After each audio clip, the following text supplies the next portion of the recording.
Today, we're in lesson 7 of our course, Understanding the Old Testament, and we are in the fourth and the final lesson of the historical books, looking at the post-exilic books of Ezra, Nehemiah, and Esther. Because of the prophecies of Isaiah, Micah, and Jeremiah, the captive people of Judah knew that the exile was divine judgment for their sins. Yet, just as the prophets had warned of the coming exile, they also gave the people of Judah a promise that God would restore them. When Cyrus made the decree in 538 BC, the people were free to return home and begin the task of rebuilding their homeland. As the final three historical books, Ezra, Nehemiah, and Esther, give us the history of God's people after the Babylonian exile, they describe Jewish life from the return to Jerusalem through the close of the Old Testament. Now, just a reminder, like always, that you can download a PDF copy of a worksheet that we have for this lesson. You'll find a link to it in the description of this lesson. And we always end every lesson by looking over the questions in that worksheet, as well as sometimes we have maps, charts, things like that within the worksheet that you don't want to miss out on. So make sure that you go ahead and download that. Last time, we finished looking at the Israelite Empire, studying the Northern Kingdom in 1 Kings 12 through 2 Kings 18, and the Southern Kingdom of Judah in 1 and 2 Kings, as well as 2 Chronicles 10 through 36. Today, we will be looking at Ezra, like I mentioned, which focuses on the rebuilding of the temple, Nehemiah, which focuses on the rebuilding of the walls, and Esther, which speaks of the protection of the nation. I will also, as usual, be assigning you some homework for the week. So let's get right into the book of Ezra. Looking first at some facts about the book of Ezra, most scholars believe that a single author or editor compiled the books of Ezra and Nehemiah. Both contain several official lists. Both of the books deal with the same chronological time period and appear to be sequential. In addition, the Hebrew canon combines them into one book called Ezra. So for these reasons, the two books are studied together. And I would encourage you, if you are reading through the Bible, read these two books together, because the flow of thought will be captured a lot better when you do. Looking next at some facts about Ezra the person, Ezra was a priest and a scribe. The scribes had numerous responsibilities, including copying, studying, and teaching the law. Hebrew tradition credits Ezra with organizing the entire Old Testament into the Hebrew canon. The development of writing systems in the ancient Near East led to the rise of a professional class of scribes, and this held true for Hebrew society in Old Testament times.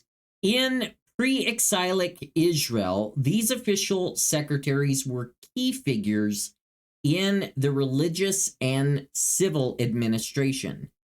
During the period of the Hebrew monarchies, the scribes functioned as diplomats in a way, since their expertise in the languages and the literature of the day facilitated international correspondence.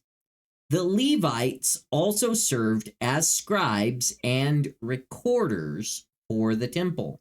After the fall of the Hebrew monarchies, the scribe class in Postexilic Israel was tied solely to the temple and more narrowly focused as to function.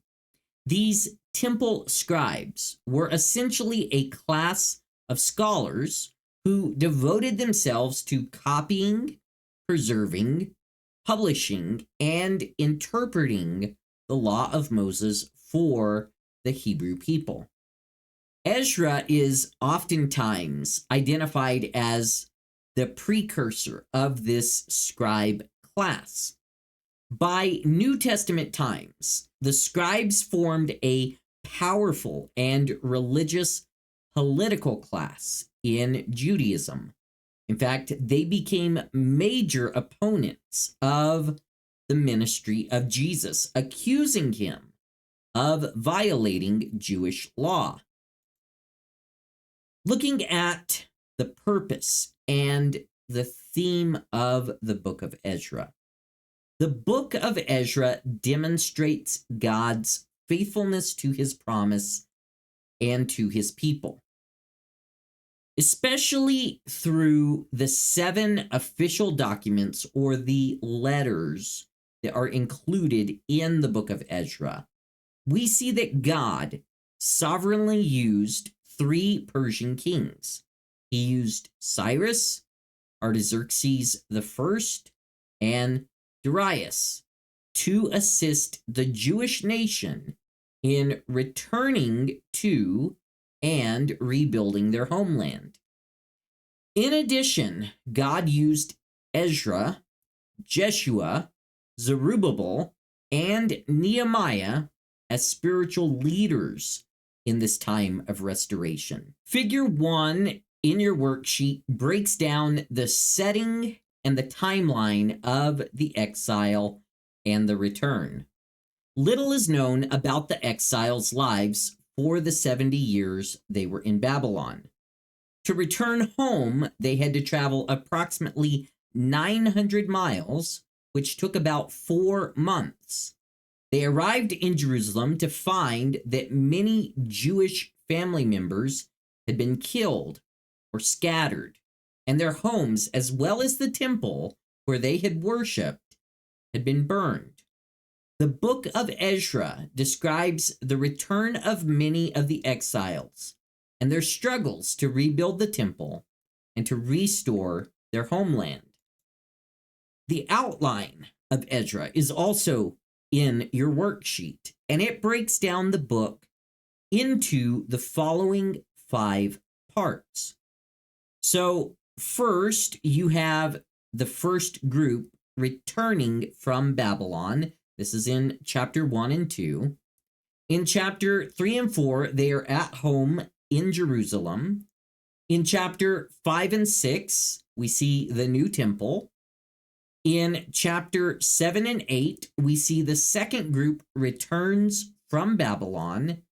And then in chapter 9 and 10, we see reform.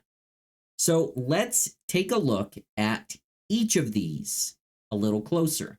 So the first group returns from Babylon in Ezra 1 and 2. One thing that we have to realize is because God is the sovereign king over all, he is the one who not only establishes nations and leaders, but also causes nations to cease. Cyrus, king of Persia, conquered Babylon, and God moved his heart to help the captive Jews go home. Daniel had prophesied this fall of Babylon when he interpreted the handwriting on the wall for King Belshazzar in Daniel chapter 5. That very same night, the Medes and Persians overtook Babylon. Approximately 160 years before, Isaiah had prophesied that a ruler named Cyrus would allow the Jews to return and rebuild both Jerusalem and the temple. Cyrus's decree, which was recorded in Ezra 1 through 4, was unusual for those times, considering that Assyria had scattered their captives and Babylonia had oppressed theirs. Thus, God used Cyrus to accomplish his purposes. Proverbs 121 reminds us, the king's heart is in the hand of the Lord. He directs it like a watercourse wherever he pleases. As about 50,000 Jews prepared to leave Babylon, Cyrus gave them some of the treasure that Nebuchadnezzar had taken from their temple. Zerubbabel led this first group in their return to Jerusalem and in rebuilding the temple. Now, Zerubbabel was a grandson of King Jehoiachin, a descendant of David from the tribe of Judah. The priest assigned to oversee religious matters was Joshua or Joshua. And that brings us to Ezra 3 and 4, where they are now at home in Jerusalem. So, after settling in Jerusalem, the returning Jews built an altar. They sacrificed burnt offerings and joyfully celebrated the Feast of Tabernacles. This action showed that they were returning not just to their homeland, but also to their religious values. God had cast their ancestors out of the land because of disobedience. This first post-exilic generation desired to please God. Pleasing God meant offering to him the appropriate sacrifices. The Feast of Tabernacles reminded them of their people's time in the wilderness under Moses. As God had taken care of Israel then, so he would take care of them now. When the people of Samaria offered to help rebuild the temple in Jerusalem, the returning Jews refused. Under Assyria, the Jews of the northern kingdom had intermarried with Gentiles, and their descendants had become known as Samaritans. Due to their Assyrian captivity and Gentile roots, the Samaritans had adopted the common religious practice of syncretism. This is a blend of different religions and many gods. Therefore, the Samaritans saw the one true God of the Hebrews as only one of many different gods. The people of Samaria's idolatry and mixed heritage caused the Jews not only to reject the Samaritans' help with the temple, but also to disapprove of intermarrying with them. The issue against intermarriage was religious, however, it was not racial. God commanded the Jews not to marry Gentiles because they worshipped idols and would turn the Jews away from him. However, God blessed marriages in which the Gentile was God-fearing. For instance, Boaz's father Salmon married Rahab, and Boaz himself married Ruth. Rahab and Ruth were both Gentiles, yet they were part of the lineage of Jesus Christ himself. The returning Jews' rejection angered the Samaritans, and as a result, the Samaritans hindered the Jews' work on the temple for about 16 years. So this would be from 536 to about 5 520 BC. Ezra referred to the people of Samaria as enemies, and because of their opposition, it took 20 years to rebuild the temple. Moving to Ezra 5 and 6, we see the new temple.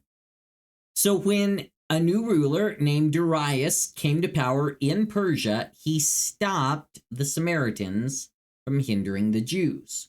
Instead, he ordered the governor of Trans-Euphrates and his friends to send the Jews money from the province of Syria. We see this in Ezra chapter 6, verses 6 through 12.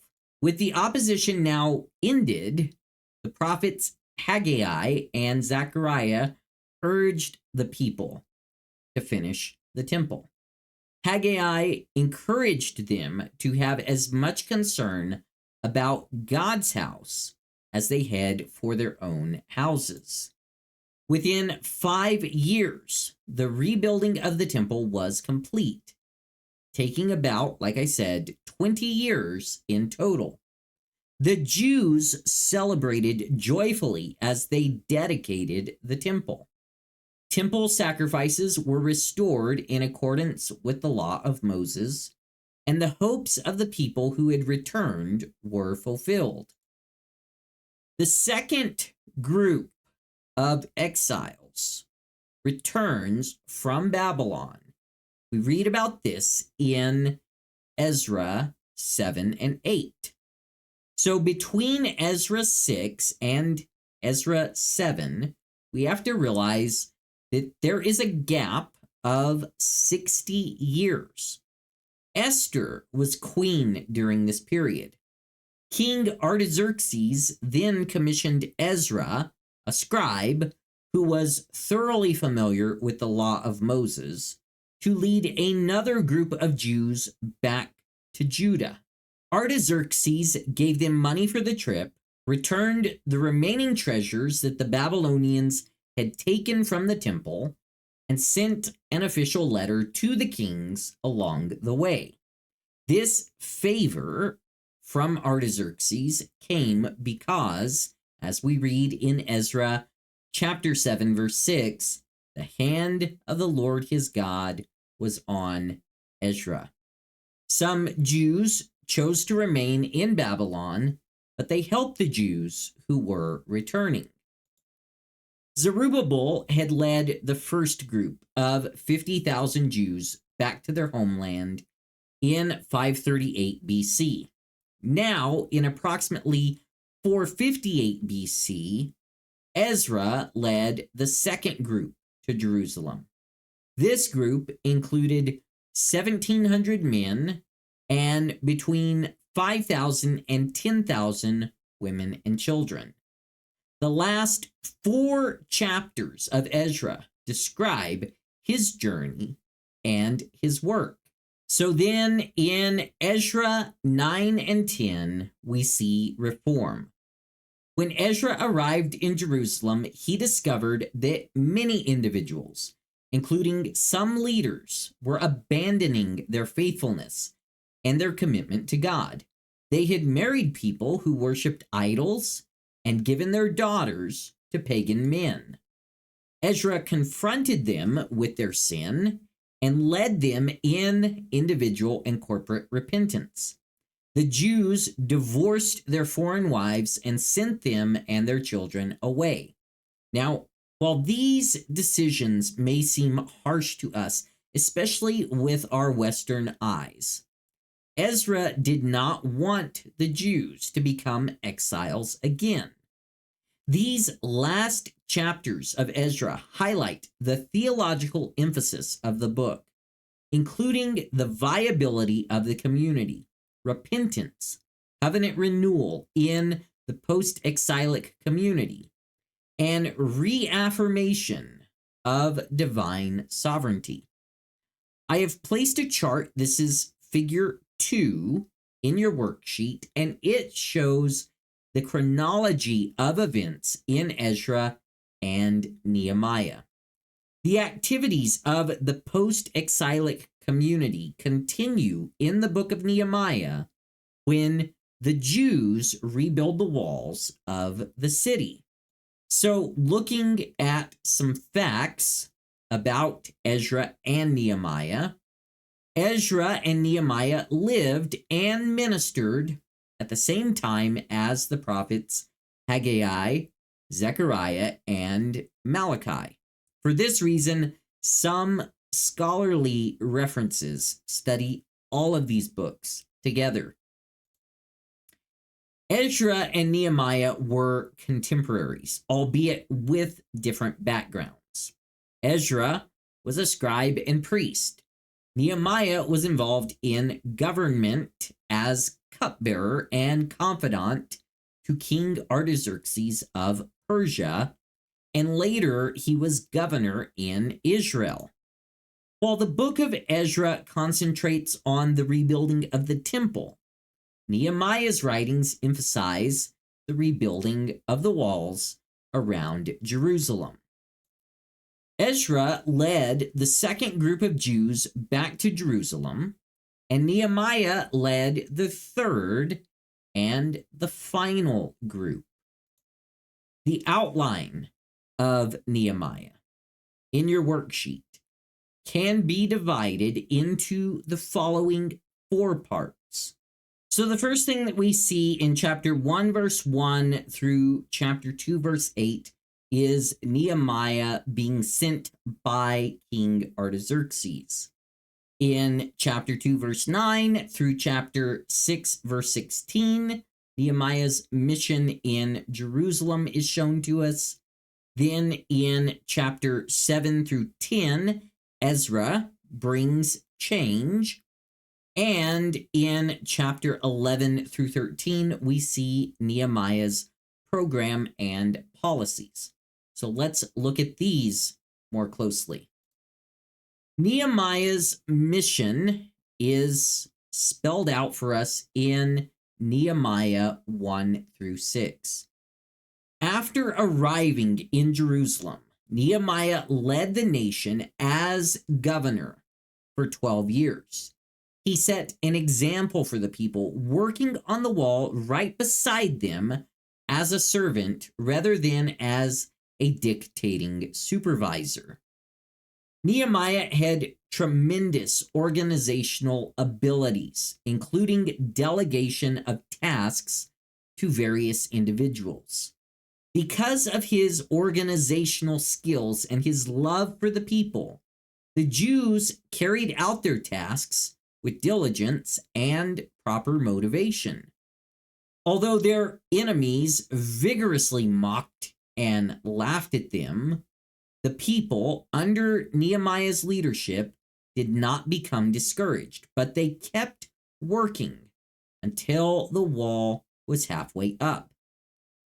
The enemies, a group led by Gershom, Tobiah, and Sanballat, then stopped laughing and planned to attack them. Fervently praying for God's protection, Nehemiah and the Jews worked from dawn to dark. Approximately half of the people worked on the wall, while the other half guarded them with shields, spears, and bows. Some carried materials to build in one hand and a sword in the other hand. Since they worked all day, they finished the wall in only 52 days. Their enemies were shamed, and the Jews gained respect from other nations. When he learned that the people of Jerusalem were struggling to feed their families and to pay taxes, Nehemiah called a public meeting to correct religious leaders who charged high interest rates on loans. Now the leaders repented, promising to return the interest money and not to charge interest in the future. And Nehemiah himself refused to take tax money for food during this 12 years of service. And he did not acquire any land for himself. Nehemiah exemplified faithfulness and a close relationship with God. Throughout Nehemiah's account, we oftentimes find him pausing to say a quick and very simple prayer. Some in our day want to minimize the work that God has called us to do and focus exclusively on prayer.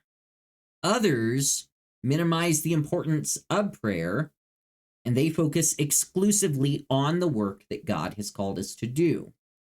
But Nehemiah teaches us that both are equally important, although this does not necessarily imply that equal time is spent in both.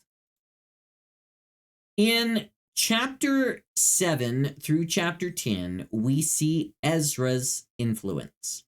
So after the wall was rebuilt, Nehemiah set up a guard system for the entire city and required the Jews in Judah to register, as he planned to ask some of them to move to the vacant areas along the inside of the wall. Nehemiah and Ezra also restored the temple ministry involving the priests and the Levites. At the 7th month, Nehemiah suspended his registration project so the people could observe the Feast of Trumpets and Tabernacles, as well as the Day of Atonement. So, as part of the celebrations, Ezra led the people in the reading and interpretation of the law. Ezra, Nehemiah, and the priests taught the people for many days. And on the Day of Atonement, the Jews fasted and confessed their sins. On the Feast of Trumpets, the people gathered in the Watergate Square. Ezra, standing on a high platform, read from the Torah of Moses. From time to time, he would stop to let the Levites explain or interpret what had been read. The people stood to listen. They raised their hands and shouted, "Amen." They bowed in worship. The word convicted their hearts, and they wept. Ezra, Nehemiah, and the leaders recognized that the hand of God was upon this event. They called for a celebration because the people had heard the word of the Lord. They had understood the scriptures. In chapter 11 through 13, then, we see the programs and policies. Once the wall was secure, the people cast lots to see who would move into the city, and 10% of the Jews moved into Jerusalem. When Nehemiah dedicated the wall, the whole province of Judah attended. Ezra and Nehemiah each led a group of leaders and choir members around the top of the new wall, and the two groups met at the temple where the people sang and gave praise to God. Around 433 to 432 BC, Nehemiah went back to Persia. Persia is modern-day Iran, to continue his service to King Artaxerxes. He later returned to Jerusalem to discover that foreign neighbors had once again influenced the Jews to turn away from God. Forcing the foreigners to leave, Nehemiah cleansed the temple and restored temple and Sabbath worship as well as other observances. He reminded the leaders that sin had led to exile, and he made some difficult decisions to restore righteousness in the land. The book of Nehemiah ends with his recurring prayer, "Remember me with favor, O my God." And that brings us to our last section for this lesson, the book of Esther and the protection of the nation. When Zerubbabel led 50,000 Jews from the Persian kingdom many Jews chose to stay in Persia. By that time, the Jews had been living in Babylon or Persia for about 100 years. And many, like Esther or Mordecai, had never seen the land of Israel. Now, some estimate that approximately 2 to 3 million Jews remained in Persia. Although the author of Esther is unknown, it's possible that perhaps one of the Jews who lived in Persia wrote this book.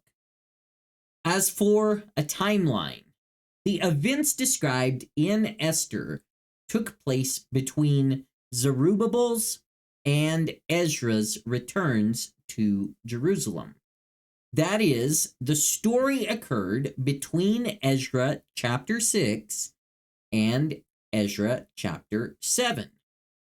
Esther became queen of Persia in 478 BC, in the 7th year of Xerxes, and reigned at least 30 years before Nehemiah served in the Persian court. Now, it would be difficult to find a more riveting, dramatic, and suspense-filled plot in the pre-Hellenistic world than in the book of Esther. Although the book is the center of a number of swirling controversies, they all fade into the background as we are introduced to the colorful characters within the pages of this very small book.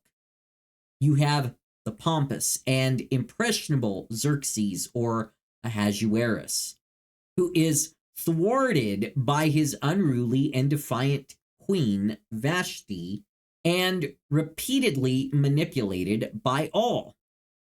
You have the diabolical villain Haman. You also have Haman's arch-enemy, the noble and wise Mordecai. And above all, you have the beautiful and the courageous Esther at center stage. You should understand the uniqueness of the book of Esther. Esther is one of only 2 books of the Bible that does not mention God's name. The other book is the Song of Songs. For this reason, some have suggested that Esther should not be part of the Old Testament canon. Yet God's hand is seen all throughout the book. The author crafts the story so the message is clear. God is the one who sovereignly protects the nation through the major characters in the book. Even though God is not mentioned, the theological theme of the book of Esther is undoubtedly God's sovereignty and protection of his people and chosen nation. At the same time, the book reveals several aspects about the character of Queen Esther. God gave her favor with everyone who saw her.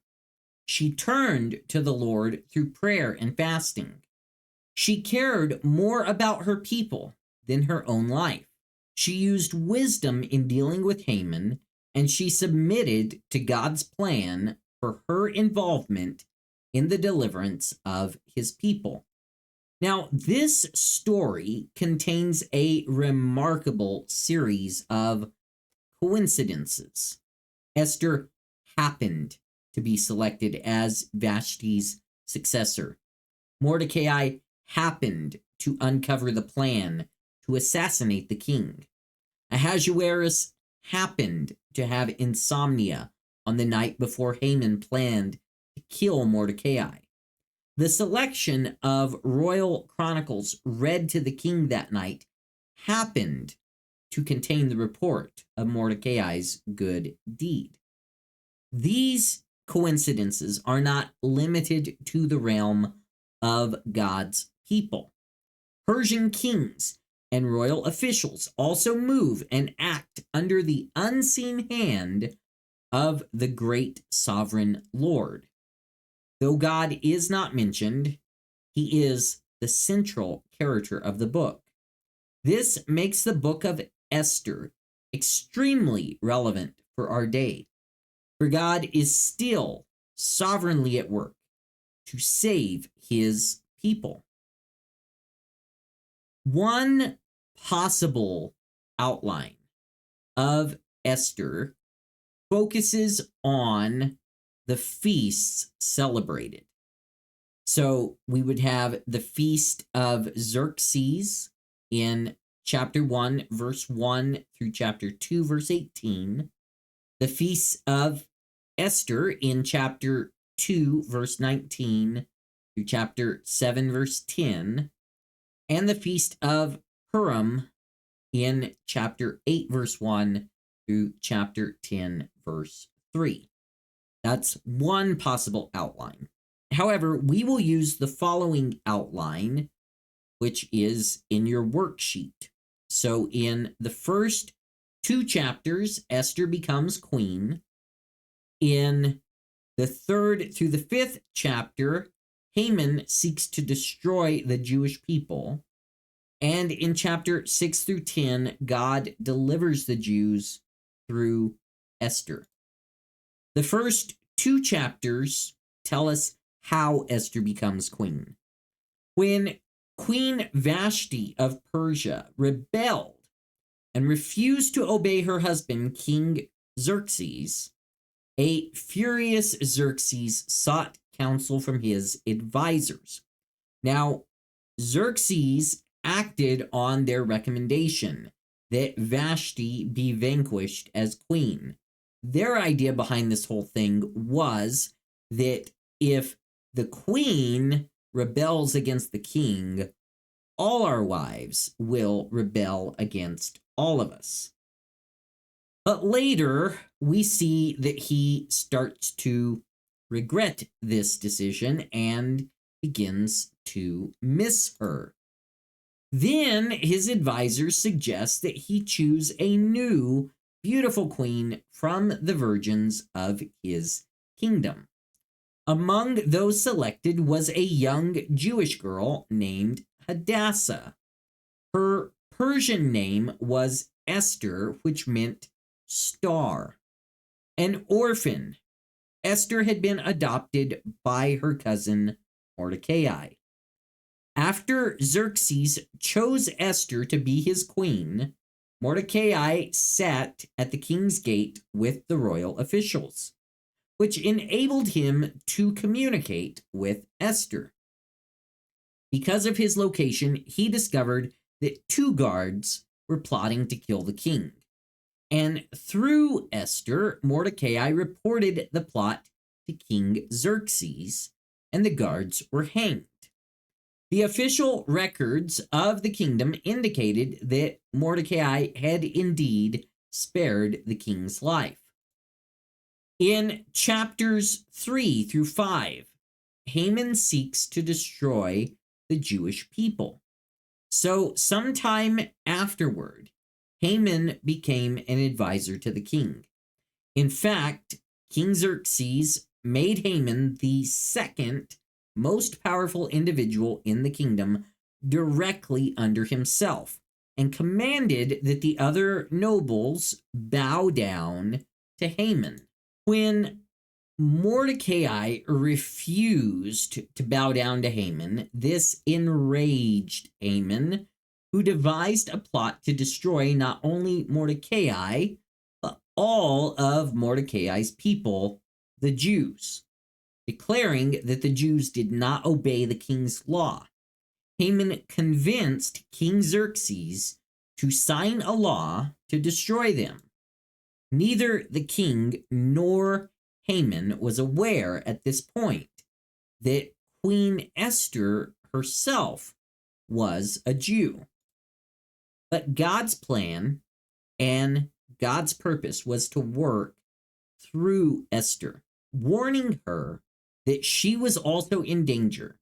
Mordecai persuaded Esther to go to the king and plead for mercy for the Jewish people, even though she risked her own life by doing so. He indicated that God may have made Esther queen for such a time as this. Esther arranged 2 private dinners with Xerxes and Haman to reveal Haman's plot. So just before the second dinner, the king's insomnia resulted in his finding out that Mordecai had not been rewarded for discovering the assassination plot. For his reward, Xerxes commanded Haman to honor Mordecai by taking him around the town on the king's horse. At the second dinner, Esther told Xerxes that she was Jewish and that Haman desired to kill the Jews. The king commanded Haman's death because the law did not allow Xerxes to change the royal decree. However, he issued a new decree that allowed the Jews to prepare for the day of attack and to defend themselves, which they successfully did. In 2 days of fighting, the Jews killed 75,000 of their enemies. The Jews celebrated their deliverance at a feast named Purim. In Old Testament times, people cast a pur, or a lot, to make choices. The word Purim means 2 or more lots. The Jews called their feast Purim to remind them that although Haman had used a pur to choose a day to destroy them, God was faithful and delivered them. So that covers the Postexilic books, and it ends our journey through the historical books. Now, before we review this lesson, let's look at your homework for the week. So your homework for the week is to read one of the books that we talked about in this lesson, either Ezra, Nehemiah, or Esther. And if you need to break them up, you can use the outline sections to break them up. I would just ask you to read each section in one sitting so that you get the idea behind that entire section. And again, if you choose to use an audio Bible, that's perfectly fine too. And as always, if it takes you more than a week, or if you want to read through it a couple of times, or if you even want to read all of the books that we looked at this week, then that is perfectly fine. You can pick up on the next lesson whenever you feel like you've got a good understanding of what we've talked about in this lesson. Looking at our lesson review, question 1 says, list 2 reasons why we study the books of Ezra and Nehemiah together. Well, both of them contain several official lists, and both of them deal with the same chronological time period and appear to be sequential. Question 2, what does the book of Ezra demonstrate? It demonstrates God's faithfulness to his promises and to his people. Question 3, who prophesied that a ruler named Cyrus would allow the Jews to return and rebuild Jerusalem and the temple? This was the prophet Isaiah. Question 4, who led the first group in the return to Jerusalem? This was Zerubbabel. Question 5, what 2 prophets urged the people to finish the temple? This was Haggai and Zechariah. Question 6, how long did it take for the rebuilding of the temple to be completed? It took 20 years. Remember, it took 5 years to complete after Darius dealt with the Samaritans who had hindered and stopped the work on the temple for about 16 years. Question 7. Who led the second group of Jews back to Judah? This would be Ezra. Question 8. What did Ezra lead the people to do? Ezra led the people to repent. Question 9. What was Nehemiah's background? Nehemiah was a cupbearer and a confidant to King Artaxerxes. Question 10. What do Nehemiah's writings emphasize? They emphasize the rebuilding of the walls around Jerusalem. Question 11. What does Nehemiah exemplify? Nehemiah exemplifies faithfulness and a close relationship with God. Question 12. Who wrote Esther? Well, we don't know for sure. Perhaps it was one of the Jews who lived in Persia. Question 13. What is the timeline for the events found in the book of Esther?